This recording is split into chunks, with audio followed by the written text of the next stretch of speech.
आज जो हमारे यहाँ पर गेस्ट हैं उनके 1 मिलियन से ज्यादा सब्सक्राइबर्स हैं यूट्यूब पे और पर्सनल फाइनेंस के अंदर he is one of the top creators in India.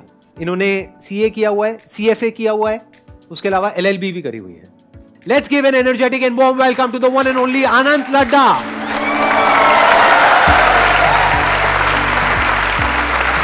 आइए, अरे अरे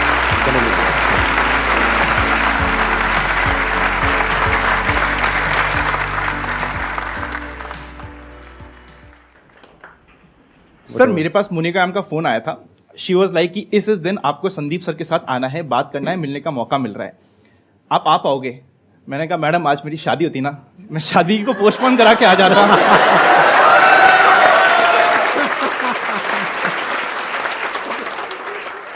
इनका जो एक्सपीरियंस है, इनकी जो अंडरस्टैंडिंग है वो नेक्स्ट लेवल है। अभी जैसे जैसे ये सेशन आगे बढ़ेगा आपको समझ आएगा कि ये कितने सिंपल तरीके से कॉम्प्लेक्स चीजों को समझाएंगे आप लोगों को। तो जो भी क्वेश्चंस हैं आप लोगों के माइंड में जैसे भी हैं आप इनसे पूछ सकते हैं। आई एम श्योर आपको बहुत हेल्प होगी। सर, दो चीजें होती हैं, एक तो होता है कि आपने कहीं पे इन्वेस्ट कर दिया किसी स्टॉक में, और जो सेकंड होती है वो ट्रेडिंग होती है। आज के टाइम पे हम दोनों चीजें करते हैं, बट तो कोई पर्सन अपने लिए कैसे चूज करे कि उसे इन्वेस्टमेंट करनी चाहिए या फिर उसे ट्रेडिंग करनी चाहिए? जब इन्वेस्टमेंट की बात करते हैं तो मुझे पर्सनली म्यूचुअल फंड और इंडेक्स फंड का रूट ज्यादा पसंद आता है, क्योंकि वहां पे आपने एक प्रोफेशनल फंड मैनेजर को पैसा दे दिया कि भाई मुझसे तू थोड़ा सा पैसा ले ले, पर मेरे ढंग से मैनेज कर लेना, क्योंकि मेरा इस चीज में प्रोफेशनलिज्म नहीं है। इन्वेस्टमेंट की बात करें, मुझे इंडेक्स फंड, म्यूचुअल फंड बहुत पसंद है। ट्रेडिंग क्या होती है, आपने किसी शेयर को लिया, हो सकता है उसका टाइम 3 वीक का हो, 3 महीने का हो, या फिर 3 साल का हो। अभी 3 वीक, 3 महीने, 3 साल में कैसे डिफरेंस? अगर आप शॉर्ट टर्म ट्रेड करते हैं, स्विंग ट्रेड करते हैं, उससे हम कहते हैं आपने एक शेयर को बाय किया है एक पर्टिकुलर स्विंग को कैप्चर करने के लिए। स्विंग क्या हुआ, यहां से स्टॉक चलना स्टार्ट हुआ, सिर्फ इस स्विंग को मैं कैप्चर करने की कोशिश कर रहा हूं। वहां पे आप होल्ड करोगे मे बी कुछ हफ्तों से लेके कुछ दिनों तक। सेकंड होता है पोजिशनल। पोजिशनल ये हो गया कि आपने एक पोजीशन बनाई है, एक कंप्लीट मार्केट ट्रेंड को यूज करना चाहते हो आप। आपका टाइम होराइजन यहां पे हो जाता है मे बी 1 महीना, 2 महीना, 3 महीने के आसपास, मैक्सिमम 6 महीने तक आप कह सकते हो कि आपने पोजिशनली उस स्टॉक में एक पोजीशन बनाई है। लास्ट और सबसे डेंजर स्टाइल होती है इंट्राडे, कि आज बाय किया आज ही सेल करना है मुझे। दिक्कत किसी में नहीं है, everything works in this market, पर आपको देखना पड़ेगा कि आपके लिए क्या वर्क करता है। अगर आपको रातों रात अमीर बनना होता है, आप 2 में से एक काम करते हो। पहला, रैंडमली आके कॉल या पुट बाय करते हो कि भाई मैंने देखा था 5 गुना हो गया यार लास्ट एक्सपायरी में, ये कॉल कि भाई मेरे को इमीडिएटली डबल करना है या 5 गुना करना है पैसा। या फिर आप ऐसे स्टॉक में बाय करते हो जो बिल्कुल खत्म है, पेनी स्टॉक। ओनली पेनी पीपल बाय पेनी स्टॉक की 5 रुपए का मिल रहा है, 5 पैसे का मिल रहा है, इससे सस्ता क्या ही होगा और कितना ही टूट जाएगा। मैं तो कहता हूं अगर आपको पेनी स्टॉक बाय करने की इच्छा है ना, आप मत करो। आपको बेटर प्रोबेबिलिटी देता हूं, आपका पैसा भी जल्दी जल्दी बनेगा। कसिनो में आप खेलो रूले, रेड और ब्लैक, इमीडिएटली आपके पास जवाब आएगा। 48% चांसेस है आपका रेड आएगा, 48% चांस है आपका ब्लैक आएगा, बीच का 3-4% वो ग्रीन का हो गया। 48% की विनिंग प्रोबेबिलिटी, और टाइम जो आप चाह रहे हो कि जल्दी हो तो इमीडिएटली होगा। पर stock market is serious business, इसको सट्टा बाजार मत बनाओ। यहां पे अगर आप पेनी स्टॉक बाय करते हो, आपकी विनिंग की क्या प्रोबेबिलिटी है? 1%, 2%, 3%, कि आप एकदम ही भगवान के बंदे हो गए, भगवान ने आपके ऊपर आशीर्वाद रखा है, 4% मान लो। यहां पे मैंने आपको डबल पैसा करने का 1 सेकंड में ऑप्शन दिया है 48% प्रोबेबिलिटी के साथ। तो ये ना सीरियस बिजनेस है, इसको सट्टा बाजार मत बनाना। तो इसीलिए अगर आप ट्रेडिंग करना चाहते हो, स्किल को सीखने के लिए अगर आप टाइम देने के लिए रेडी हो, तब तो आप ट्रेडिंग करो। अगर आपको लगता है कि नहीं मेरे को रातों रात अमीर बनना है, तो आपका इनिशियल थॉट ही खराब है, आप छोड़ दो। स्टॉक मार्केट में क्या होता है, आप पैसा देते हो, शेयर लेते हो इन एक्सपेक्टेशंस कि आपका पैसा बनेगा। जिस लाइफ में आप अभी हो, जिस एज में आप अभी हो, आप जब स्टॉक मार्केट को टाइम देते हो, आप यहां पे अपना टाइम ट्रेड कर रहे हो। आपने टाइम दिया, जिसके अगेंस्ट में थोड़े बहुत पैसे भी आपने साथ में लगा दिए, थोड़ा बहुत 100, 200, 500, 1000 रुपए आया। पर क्या आपका टाइम अभी जिस एज में आप हो, स्टॉक मार्केट में टाइम देने के लिए वर्थ है? ध्यान से सुनना बहुत बड़ा पॉइंट है ये, और ये आप लोगों की एज ग्रुप में ये समझना बहुत इंपॉर्टेंट है। चाहे इन्वेस्टमेंट करना हो, चाहे ट्रेडिंग करना हो, पहले पैसा होना तो चाहिए ना जेब में। अगर आपने कम पैसे पे ट्रेडिंग करी भी या इन्वेस्टमेंट करी भी और थोड़ा बहुत पैसा आ भी गया, तो कम पैसे पे कितना पैसा आएगा? कम ही आएगा, ज्यादा कैसे आ जाएगा? तो अपने उस टाइम को इन्वेस्ट करना है अपनी स्किल पे। ये आप टाइम को ट्रेड कर रहे हो, आपका टाइम अभी बहुत वैल्यूएबल है। कई बार हम लोग ये सोचते हैं कि एजुकेशन से क्या फर्क पड़ जाएगा, XYZ ने बहुत अच्छा कर दिया। मैं तो कहता हूं विनिंग की प्रोबेबिलिटी, हम मैथ्स के आदमी, हमें मैथ समझ आती है। अगर मैं अच्छी एजुकेशन के बाद सक्सेसफुल होने की कोशिश करता हूं, मेरी शायद वहां पे प्रोबेबिलिटी 70, 80, 90% है। बिना एजुकेशन के शायद 1, 2, 3, 4, 5%। तो अगर आप इस समय अपने टाइम को ट्रेड करके अपनी एजुकेशन, अपनी फाउंडेशन स्ट्रांग कर सकते हो तो उस पर फोकस करो। बहुत बड़ी बात कह रहे हैं जिसमें एक्चुअल में इनका नुकसान है, क्योंकि अगर आप ट्रेडिंग शुरू कर देते हो या स्टॉक मार्केट में चले जाते हो और इनके चैनल पे जाते हो, जाकर के इनकी वीडियोस देखते हो, करते हो, तो उसमें इनका बेनिफिट है। लेकिन ये अपने नुकसान की बात कर रहे हैं आपके फायदे के लिए, जो बहुत बड़ी बात है। ये क्या कह रहे हैं कि अभी अपनी पढ़ाई पे फोकस करो, इनके चैनल पे आप 2 साल बाद आ जाना, 3 साल बाद आ जाना, कोई दिक्कत नहीं है। जल्दी क्या है, मैं ठीक कह रहा हूं ना? बिल्कुल सर। सर ये कौन सा कहीं जाने वाले हैं? ये भी यही है, मैं भी यही हूं, आप भी यही हो। मैं भी यही हूं, आप भी यही है, मार्केट भी इनका वेट कर रहा है। अच्छा, इसको ना इस तरीके से देखते हैं कि एक हो सकता है कि हमको क्या करना चाहिए स्टॉक मार्केट में या इन्वेस्टमेंट में या इन सब चीज़ों में क्या करना चाहिए, उसके ऊपर मेरे कई सारे सेशंस हैं। ऐसा क्या है जो हमको नहीं करना चाहिए, यानी कि इस एज ग्रुप में ऐसी क्या गलतियां हैं, 20s का एज ग्रुप है यहाँ पर, तो ऐसी क्या गलतियां हैं जो ये लोग करने वाले हैं, जो अगर आप पहले इनको अलर्ट कर सकें based upon your experience and understanding कि ये गलतियां हैं, ये तो कभी मत करना। जैसे आज हमने एक चीज़ सीखी कि अपनी एजुकेशन पे कॉम्प्रोमाइज़ नहीं करना है, क्योंकि एजुकेशन की जो ROI है, रिटर्न ऑन इन्वेस्टमेंट, वो बहुत ज़्यादा है। अगर आप अच्छे से एजुकेशन लेते हो तो वहाँ से आप बहुत पैसा कमा सकते हो, और फिर जब बहुत पैसा कमाओगे तो उस पैसे में से जो एक्सेस पैसा होगा उसको आप इन्वेस्ट भी कर सकते हो, तो वो पैसा भी बहुत होगा, तो वहाँ से जो इन्वेस्टमेंट से पैसा आएगा वो भी बहुत होगा। तो ओवरऑल जो साइकिल बनेगी वो बहुत इंटरेस्टिंग होगी। करना क्या है, 2-3 साल का पेशेंस रखना है, पहले अपनी एजुकेशन को कंप्लीट करना है, बाद में स्टॉक मार्केट में आना है। और ऐसा क्या पॉइंट है जिसको हमको समझना है बेस्ड अपॉन योर एक्सपीरियंस कि जो इस एज ग्रुप में हम गलतियां करते हैं या ये करने वाले हैं और वो नहीं करनी चाहिए? सर सबसे पहले तो एजुकेशन को छोड़ के नहीं भागना है मार्केट की तरफ। सेकंड, ट्रेडिंग को फुल टाइम करियर मत बनाना, क्योंकि ट्रेडिंग में आपको बड़ा पैसा कमाने के लिए ग्रेविटी फ्री जोन चाहिए कि आपके पास रेगुलर फ्लो ऑफ इनकम आ रहा है, बाय चांस कभी लॉस हो गया, क्योंकि trading is like a business. वरना आप ट्रेडिंग को बिजनेस की जगह होपिंग गेम लगा लोगे। It is a serious business, not a hopping game. Trading को अगर आप जेन्युइनली बिजनेस बनाना चाहते हो तो अपनी रेगुलर फ्लो ऑफ इनकम को कतई मत रोकना, और जो बोल रहा है कि रोक दो, उनसे खुद से पूछना कि सर फिर आपने क्यों चालू कर रखी है। मैं भी नहीं रोकता आज के दिन। आई एम वेरी अपफ्रंट कि मैं फुल टाइम मार्केट में ट्रेड भी कर रहा हूं, मेरा म्यूचुअल फंड का पोर्टफोलियो भी है, बट फिर भी मेरी बाकी सारी अदर सोर्स ऑफ इनकम है जो मेरे को लिबर्टी देती है मार्केट में बड़ा रिस्क लेने की। कभी भी अपनी जॉब छोड़ दी कि मेरे पास एक बार 20-25 लाख रुपए हो गए, अब तो मैं ट्रेडिंग से ही कमाऊंगा, मत करना ये काम। सेकेंड इंपॉर्टेंट मिस्टेक जो आपको इमीडिएटली बहुत सारे लोग अट्रैक्ट करके बोलेंगे, जो भी बोल रहा है क्या वो खुद फॉलो कर रहा है, एक बार देख लेना, नहीं कर रहा होगा। लोग सेशंस लेते हैं जिसमें वो 50-50 हजार रुपए लेते हैं और वहां पे आके कहते हैं कि आप फुल टाइम ट्रेडर बन जाओ। अरे भैया तू बन पहले। यार तुम बने नहीं, मेरे को बोल रहे हो, मत करना। क्विक रिच थ्योरी के पीछे मत भागना। ऑफ लेटली बहुत सारे ऐसे एडवर्टाइजमेंट्स आ रहे हैं ऐसी मोबाइल ऐप के जो इंडिया में रजिस्टर्ड भी नहीं है कि तुमने कितना कमाया, मैंने इतना कमाया। अरे भैया तुम यहां पे रजिस्टर्ड भी नहीं हो, किसी ने तुम भाग गए, हमें नहीं पता। लाइफ में ना माँ के और पापा के प्यार के अलावा कुछ भी फ्री नहीं है। ये तो सच्ची मेरे को भी आपसे बोलना पड़ेगा। माँ बाप का प्यार, संदीप सर की थॉट प्रोसेस और सेशन के अलावा लाइफ में कुछ फ्री नहीं मिलता। अगर आपको एडिशनल रिटर्न चाहिए तो एडिशनल रिस्क लगेगी वहां पे, राइट। अगर कोई बता रहा है कि 1 महीने में डबल हो गया पैसा, तो भैया जब वो 0 होगा ना, उस समय कोई पूछने भी नहीं आएगा। तो ऐसे एडवर्टाइजमेंट्स के पीछे जाके टेलीग्राम चैनल आजकल बहुत फेमस हो रखे हैं कि आ जाओ मेरे टेलीग्राम पे, मैं डबल करता हूं प्रॉफिट। अरे वाह, अच्छा हर दिन डबल करता है पैसा। ऐसे फ्रॉड्स के पीछे मत भागो, ये पंप एंड डंप की स्कीम होती है। कोई आपको जल्दी नहीं बनाने वाला, बना सकता है जल्दी तो सिर्फ आप ही बना सकते हो। मतलब गेट रिच क्विक स्कीम के चक्करों में बिल्कुल नहीं पड़ना है। जैसे फॉर एग्जांपल आपसे आकर के वो पूछेगा कौन सी गाड़ी चाहिए आपको, तो आप कहोगे मुझे ये चाहिए। अच्छा ये चाहिए, कितने टाइम में चाहिए? आप कहोगे जल्दी मिल जाए, जितनी जल्दी मिल जाए। वो कहेगा मिलेगी, 1 साल में मिलेगी, 2 साल में मिलेगी। गाड़ी कौन सी? 50 लाख की, 1 करोड़ रुपए की। ऐसा थोड़ी ना होता है। आपको क्या समझना है कि जल्दी कहीं कुछ नहीं होता है। ये एक इंपॉर्टेंट रूल भी है सर इन्वेस्टमेंट का, स्पेशली अगर आप म्यूचुअल फंड्स या लॉन्ग टर्म इन्वेस्टमेंट की बात करो, उसका एक बहुत कंपाउंडिंग का फायदा होता है। उसके लिए एक बहुत परफेक्ट एग्जांपल है। सपोज करते हैं आप आज 100 मीटर चलो, कल आपने डबल कर दिया, कल आप 200 मीटर चले, फिर आपने डबल कर दिया, आप 400 मीटर चले, और हाइपोथेटिकली आपको पूरी की पूरी दुनिया का चक्कर लगाना है। कितने दिनों में लगा पाओगे? 30 दिन। अच्छा, और इस श्रद्धा से सब मुझे देख रहे हैं जैसे सुबह के 4 बजे हो, हम बाबा लोग बैठे भक्तजन श्रद्धा में लीन है। अरे भक्तजनों जागो, कहां सोए हुए हो?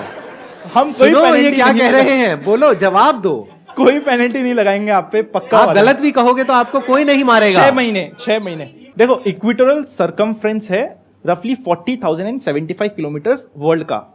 19 दिनों में आप 39,000 किलोमीटर से ज्यादा ट्रैवल कर चुके होंगे। 20वें दिन के शुरुआत में आपका हाइपोथेटिकली पूरी दुनिया का चक्कर हो जाएगा। आपने सिर्फ 100 मीटर से स्टार्ट किया था, यहां से यहां तक का भी नहीं होता 100 मीटर।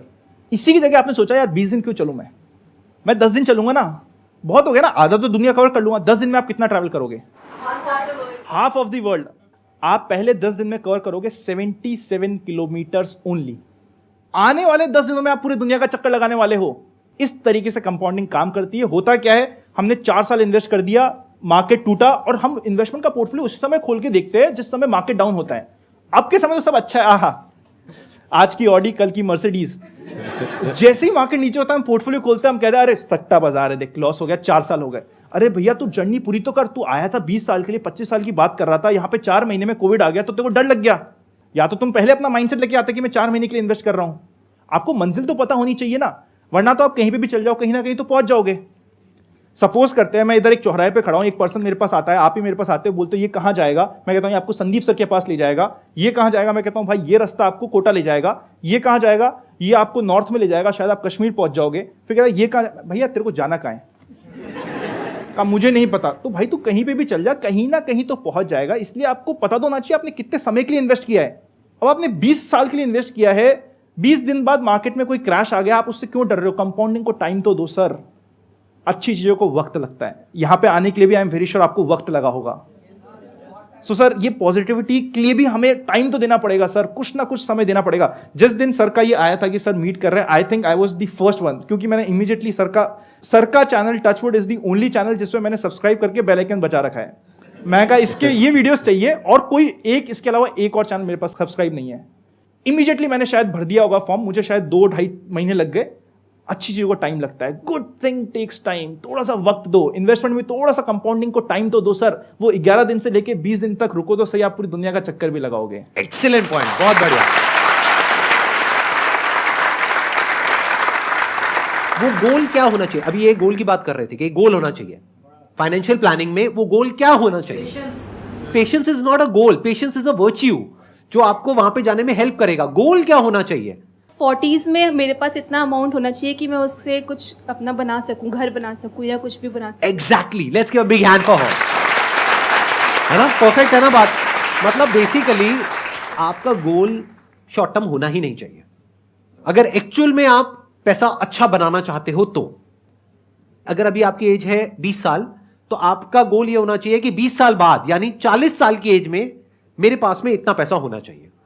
तो इसका मतलब क्या है, एक बार आपका गोल बन गया तो अब इस गोल से हटना नहीं है, क्योंकि मार्केट क्या करेगा, कभी ऊपर जाएगा, कभी नीचे जाएगा, कभी ये होगा, कभी वो होगा, देखना ही नहीं है, दिमाग ही नहीं लगाना।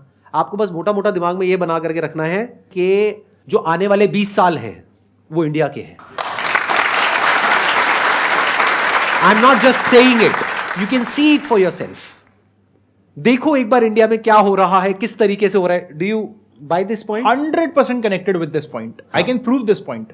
करिए प्रूफ। मजा आएगा, करते हैं। हाँ बताइए। आप मुझे बताइए कोई भी इकोनॉमी ग्रो कब करती है? नॉट ओनली इंडिया, कोई सी भी इकोनॉमी ग्रो कब करती है? सर मेनली उस इकोनॉमी में डिमांड हो जिसको फुलफिल करे, कंपनी सप्लाई करें, तो इससे एम्प्लॉयमेंट जनरेट होता है, और एम्प्लॉयमेंट जनरेट होगा तो लोगों को स्पेंडिंग सैलरी मिलेगी, और उस स्पेंडिंग सैलरीज बढ़ने से और नए बिजनेस क्रिएट होंगे और सप्लाई बढ़ेगी। बिल्कुल सही। स्पेंडिंग पावर जो सबसे मेन वर्ड था, खर्चा, क्योंकि किसी का खर्चा किसी की इनकम होती है, नॉर्मल अकाउंट से।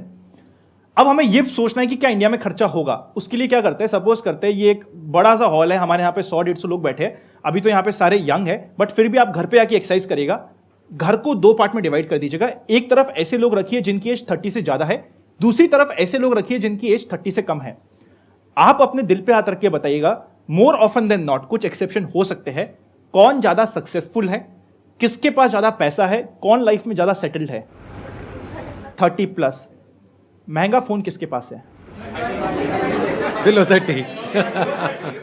इंडिया में 40 करोड़ लोग ऐसे हैं जिनकी एज 20 से कम है। बच्चे खर्चा करते हैं। जब हम गोल भी बनाते हैं, बच्चे की एजुकेशन, बच्चे की मैरिज, बच्चे के लिए मेरे को ये घर बनाना है, बच्चे के अराउंड हमारे बहुत एक्सपेंडिचर होते हैं। आपने खुद ने प्रूव किया कि महंगा फोन 30 की एज के कम है।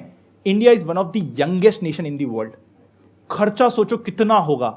जब खर्चा होगा, किसी की इनकम बढ़ेगी, ऑब्वियसली इकोनॉमी बढ़ेगी।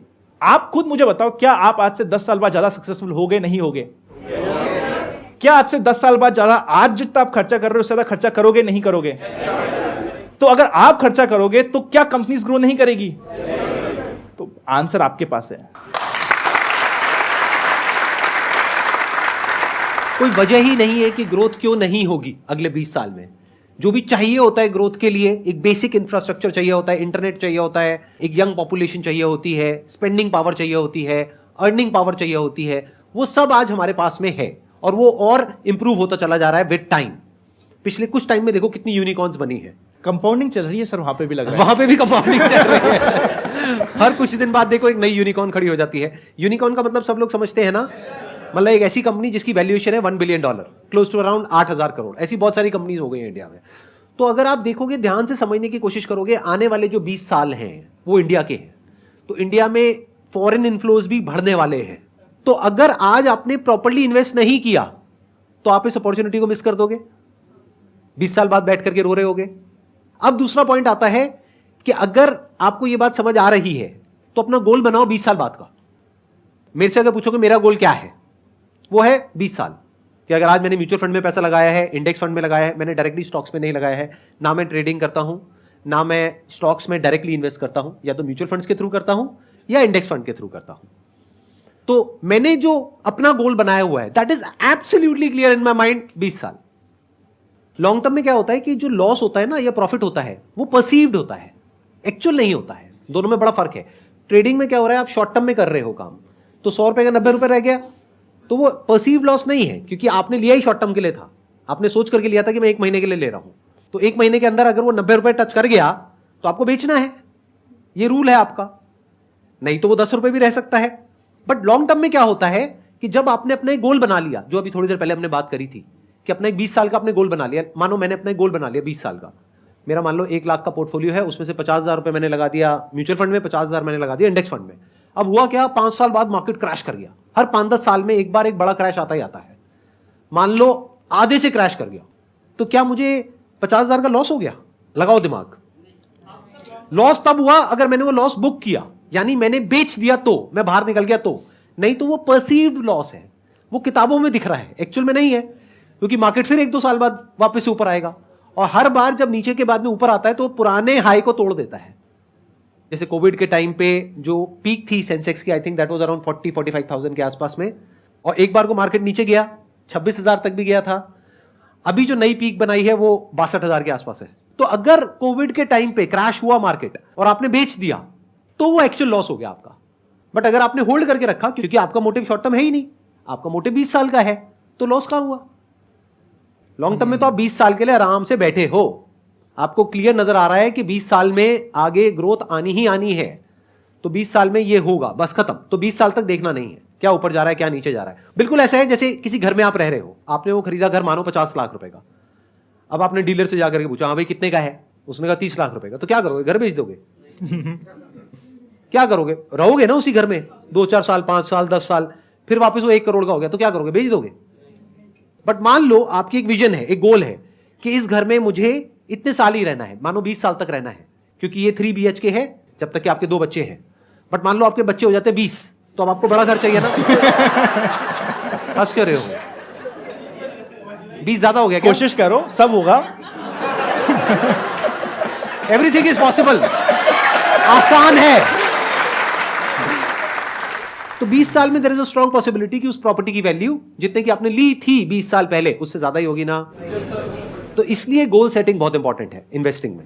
सर आपने एक सबसे पहले तो बहुत प्यारी बात बोली। वैसे आप सारी प्यारी बोलते हो, मेरे को तो खुद को यहाँ पे बैठे बैठे मैं खो जाता हूँ, फिर मेरे को रियलाइज होता है उस बारी मेरे को भी बोलना है इतना।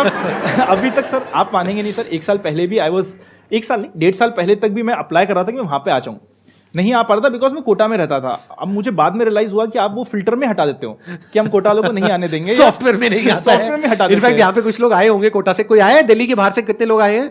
इन्होंने क्या किया होगा रजिस्ट्रेशन करते वक्त अपना मुझे सिटी डाला दिल्ली, सर मुझे तब आ लगा गया। सर मुझे लगा कि नहीं मैं सच्चा रहता हूँ, सच आ जाएगा किसी दिन, तो वो मैं फंस गया सर उसमें। बट सर आप इतना मस्त बोलते हैं ना, इतना मजा आ रहा है मुझे यहाँ पे, आप बिलीव नहीं कर सकते कि मैं कितना खुश हूँ अभी। My pleasure. हाँ बताइए तो अब मैं फिर भूल गया मैं इतना नर्वस ना, मैंने मेरी वाइफ को प्रपोज किया था ना, उस समय मैं नर्वस नहीं होता जितना मैं यहाँ पे अभी सर के सामने बैठ के, इतने मजा आ रहे हैं ना। आप थोड़ा सा बताएंगे आपने अपनी वाइफ को कैसे प्रपोज किया था?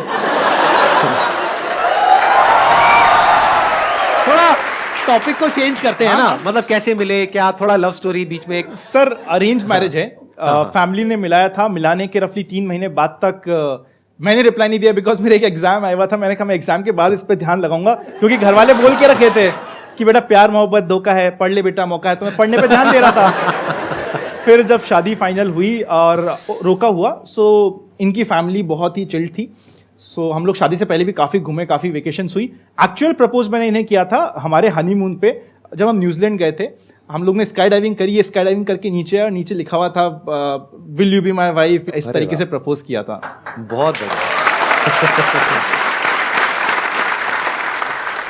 Thank you so much for coming, Thank you it so means a much, lot sir. To me and to everybody जो लोग यहाँ पर हैं और जो लोग वीडियो में देख रहे हैं, सबको आज आपसे बहुत कुछ सीखने को मिला, मुझे पर्सनली बहुत कुछ सीखने को मिला।